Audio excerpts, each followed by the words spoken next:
બનાસકાંઠાની Deodar additional session કોર્ટનો મહત્વનો ઐતિહાસિક ચુકાદો 23 વર્ષ અગાઉ ડીસા તાલુકાના ધાણા ગામમાં જમીન મામલે થયેલ ધીંગાણામાં 41 આરોપીઓ દોષિત ઠર્યા। હાલમાં ધાણા ગામ જે છે એ લાખણી તાલુકામાં આવેલું છે। 23 વર્ષ અગાઉ જમીન મામલે બે જૂથ વચ્ચે મારામારી થતા બે વ્યક્તિના મોત નીપજ્યા હતા। દિયોદર એડિશનલ સેશન કોર્ટમાં કેસ ચાલતા કોર્ટે બંને પક્ષના 41 જેટલા આરોપીઓને આ જીવન કેદ ફટકારી છે।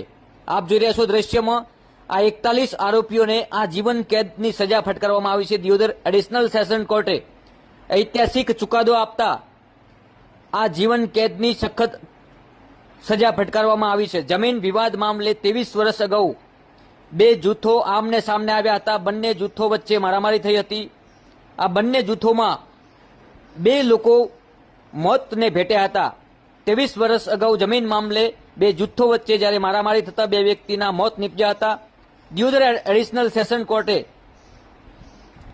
41 આરોપીઓને આ જીવન કેદની સજા ફટકારવામાં આવી છે। જમીન વિવાદ મામલે 23 વર્ષ અગાઉના કેસમાં આજે એક ઐતિહાસિક ચુકાદો દિયોદર એડિશનલ સેશન કોર્ટે આપ્યો છે।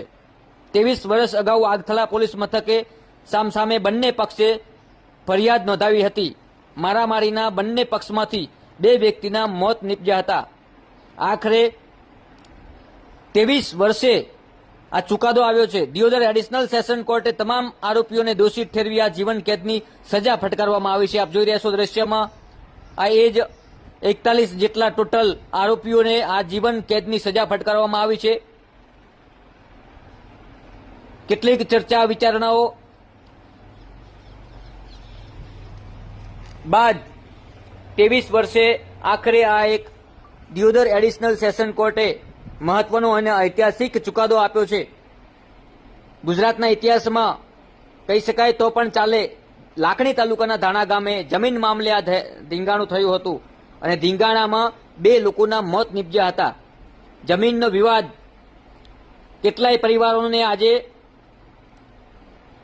બરબાદ કર્યા કહી શકાય, કારણ કે 41 જેટલા લોકોને આજીવન કેદની સજા ફટકારવામાં આવી છે। કહી શકાય કે 41 જેટલા પરિવારો બરબાદ થયા। કોઈ પણ ગુનાહિત પ્રવૃત્તિ પહેલા પરિવારની સામે જોવું, પરિવારની પાછળ જોવું કે આપણી પાછળ કેટલા લોકો નિર્ભર છે। આ ચુકાદો આવતા એક સંદેશ પણ જાય છે કે કોઈ પણ ગુનાહિત પ્રવૃત્તિઓ કરતા 100 વાર વિચારવું, કારણ કે આપણે ગુનાહિત પ્રવૃત્તિઓ ધરાવતા ગુનાહિત પ્રવૃત્તિઓ કરવા પાછળ આપણો પરિવાર કેટલો દુઃખી થાય છે, આ પણ સૌથી પહેલા અગત્યની